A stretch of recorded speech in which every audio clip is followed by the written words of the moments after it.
Size, how it explains the world, summary and analysis. Vaclav Smil's Size is an expansive exploration of the profound ways in which physical scale, small or large, shapes not just biology and technology, but also culture, economics, and human perception. The book dissects the significance of size through a multidisciplinary lens, drawing from history, science, engineering, design, and statistical modeling to construct a holistic understanding of how and why size matters. Size as the measure of all things. Smil opens with a philosophical foundation, referencing Protagoras' man is the measure of all things, but insists the key term is measure, not man. He explains how humans instinctively and culturally process size, how dimensions influence our expectations, norms, and behaviors. The chapter explores the linguistic diversity in the conceptualization of size and the anthropocentric bias toward larger is better. Our tools, societies, and even perceptions of status are shaped by standardized size conventions, from stair steps to paper formats. Smil also touches on the evolution of measuring techniques and how they impact our understanding of the physical world. 2. Perceptions, illusions, measurements. Smil moves into how size is perceived, often inaccurately. Through optical illusions and perceptual distortions, he shows that our senses are unreliable guides to scale. He discusses famous illusions like the Muller-Lyer illusion and real-world consequences of height and size in social and economic contexts. For example, taller individuals statistically earn more, and companies often select leaders who fit a subconscious, tall equals strong, archetype. The chapter also delves into the challenges of measuring irregular forms, e.g. coastlines, and abstract sizes like GDP, which rely on subjective conversion factors like purchasing power parity. 3. Proportions, symmetry, and asymmetry. Smil transitions into mathematical and aesthetic interpretations of size, ratios, proportions, symmetry, and the controversial golden ratio. The golden ratio, he argues, is often mythologized in architecture and art, lacking scientific evidence for its supposed universality. He breaks down how proportions dictate the aesthetics of the human body, architecture, and nature, from Vitruvian man to ancient temples. He's skeptical of claims that the golden ratio is ubiquitous, calling for more empirical rigor in claims of aesthetic harmony. 4. Size designs, the good, the bad, the outrageous. This chapter is a critique of modern design, where ergonomics meets excess. Smil scrutinizes how design is compromised when objects like airplane seats or SUVs prioritize profit or image over human comfort and utility. He tracks the growth in artifact sizes across time, televisions, vehicles, homes, tying this trend to GDP growth, energy use, and social aspiration.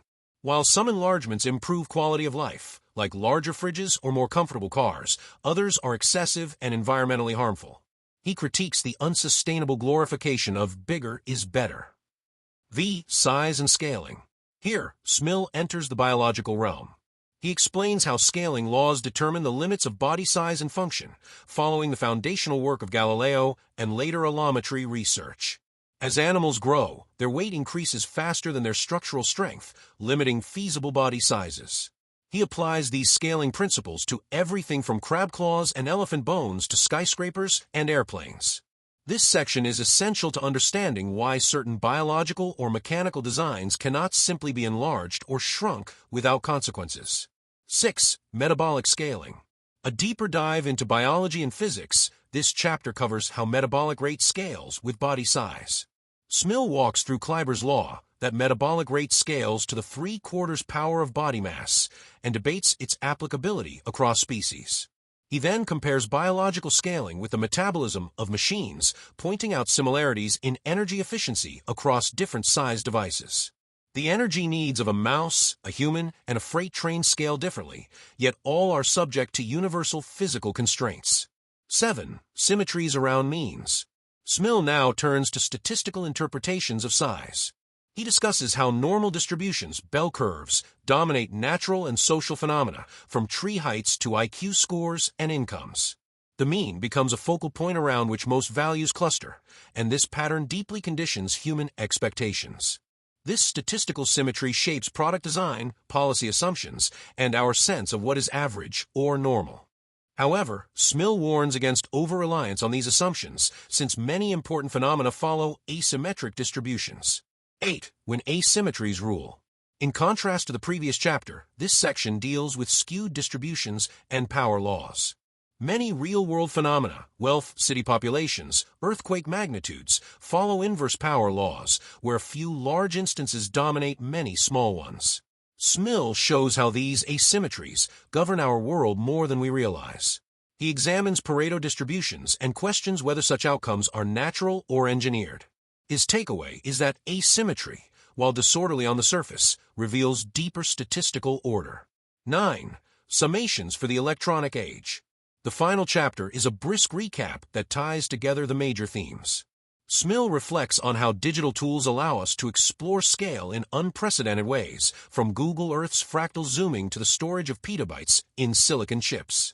He warns against the mindless pursuit of size, whether it's ever larger databases, homes, or economic scale, and calls for smarter, size-appropriate choices.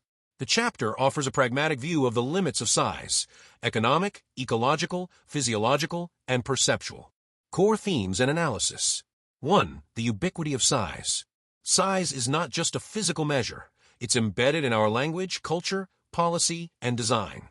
Smil treats it as a universal variable that influences nearly every human and natural domain. Whether measuring coastline lengths or computing GDP, size determines not just scale but significance. 2. Scaling constraints.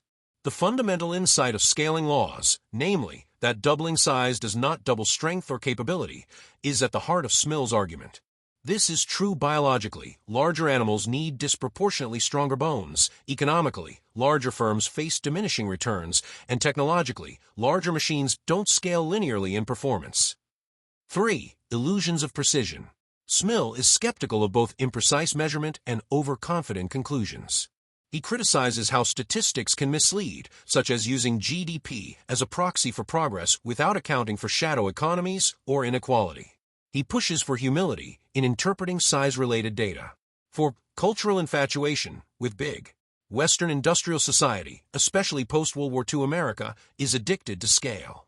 Smil dissects this obsession: supersized homes, SUVs, corporate mergers, and shows how it often results in inefficiencies, environmental degradation, and diminishing returns in happiness. 5. Fractal realities and statistical asymmetries. Smil draws heavily from chaos theory, fractals, and statistics to explain the real-world distributions of size. From the infinite coastline paradox to wealth inequality, he champions statistical literacy as key to understanding both symmetry and skew in nature and society. 6. Human-centric biases. The book consistently returns to how humans interpret size, from visual illusions to anthropometric design standards. Smil sees these biases as both necessary for creating functional tools and spaces and problematic when they distort our understanding of the world. Critical perspective. Smil's writing is meticulous and grounded, but also at times overly cautious. He rarely makes sweeping conclusions, preferring nuanced analysis. Some may find this overly academic, but it reinforces the book's credibility. His interdisciplinary reach is impressive, but also means some topics, like statistical theory or engineering design, are glossed over quickly.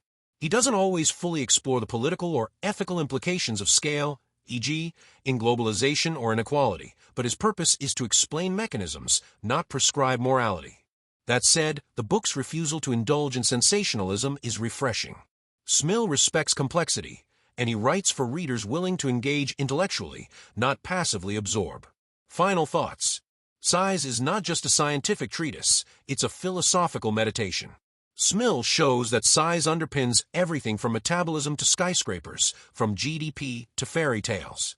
In a world increasingly driven by scale, digital, urban, corporate, this book asks us to pause and reflect on the hidden architecture of size behind our everyday realities. Whether considering the diameter of a hydrogen atom or the breadth of the known universe, Smil helps us grasp how humans have come to understand and manipulate the sizes of the things around us, and why that understanding matters more than ever in the 21st century.